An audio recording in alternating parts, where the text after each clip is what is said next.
Hello guys, यहाँ circle geometry class 10 board परीक्षा 2025 की तैयारी के तहत क्वेश्चन नंबर 11 देखिए। किसी बाह्य बिंदु से वृत्त पर कितनी स्पर्श रेखाएं खींची जा सकती है?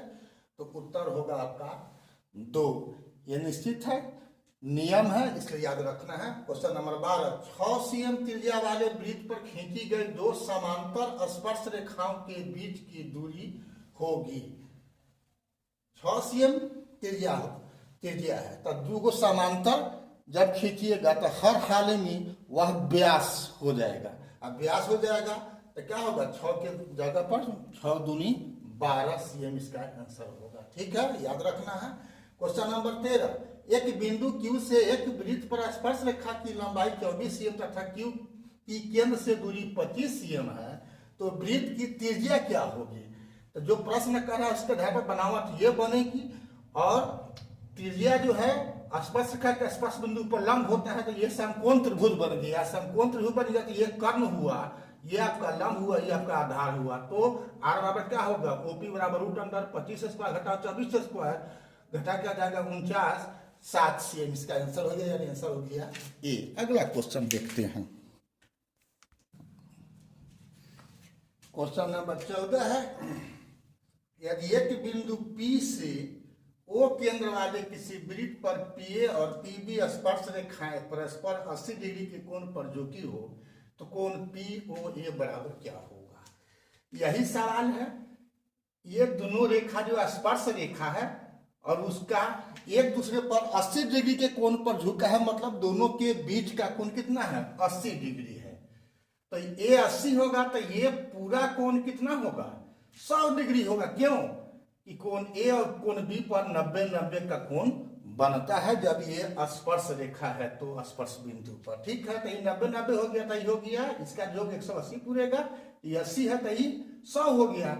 ये 100 हो गया तो अब कोण पूछ रहा है POA, ये पूरा 100 है तो ये कोण होगा 50, ये होगा 50। क्यों, ये दोनों त्रिभुज सर्वांगसम होगा।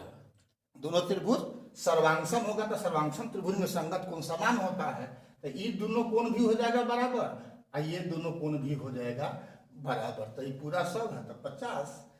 अगला क्वेश्चन है 15, किसी वृत्त के व्यास के दोनों सिरों से खींची गई स्पर्श रेखाएं हमेशा होती है। ये वृत्त है और यहाँ पर O कह देते हैं, तब ये पूरा अगर खींच दिए तो क्या हो गया, एमएन क्या हो गया, एक व्यास हो गया। इसका दोनों सिरा पर हम जो रेखा खींचेंगे वो क्या होगा, ये सवाल है। तो क्या होगा, समांतर होगा। क्यों, ये जब स्पर्श रेखा है तो ये कोण 90 होगा, ये कोण 90 होगा।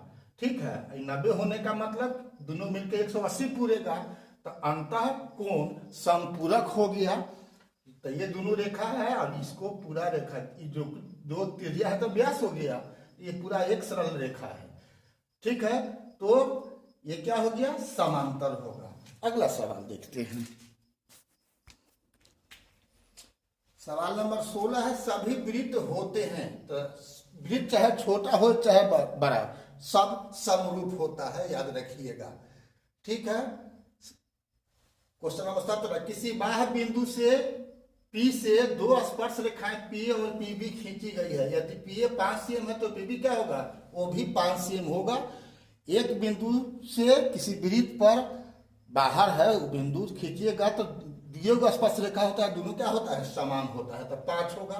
क्वेश्चन नंबर 18, एक वृत्त की कितनी स्पर्श रेखाएं हो सकती है? एक वृत्त की कितनी स्पर्श रेखाएं हो सकती है? तो अनंत। एक वृत्त पर अनेक बिंदु है तो उस पर अनंत होगा। लेकिन क्वेश्चन नंबर 19 है, एक वृत्त के एक बिंदु पर कितनी स्पर्श रेखाएं हो सकती है? तो इसका उत्तर 1 होगा।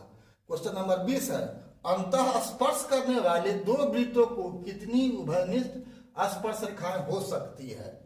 अंतः स्पर्श कर रहा है तो स्पर्श एक बिंदु पर करेगा तो एक बिंदु पर 1 होगा, अनेक नहीं होगा। क्वेश्चन नंबर इसका 20 का उत्तर हो गया फर्स्ट। तो इसी प्रकार का सवाल के लिए आप अपना बोर्ड की तैयारी के लिए, मैट्रिक परीक्षा के लिए आप BKR कुशवाहा से जोड़ें। फेसबुक और इंस्टाग्राम पर आप अगर अभी तक फॉलो नहीं किया है तो फॉलो कर दीजिए, और यूट्यूब पर आपने सब्सक्राइब नहीं किया है तो बिल दबा करके सब्सक्राइब कर दीजिए। फिर मिलते हैं अगला वीडियो में, तब तक के लिए जय हिंद, जय जगत, जय भारत।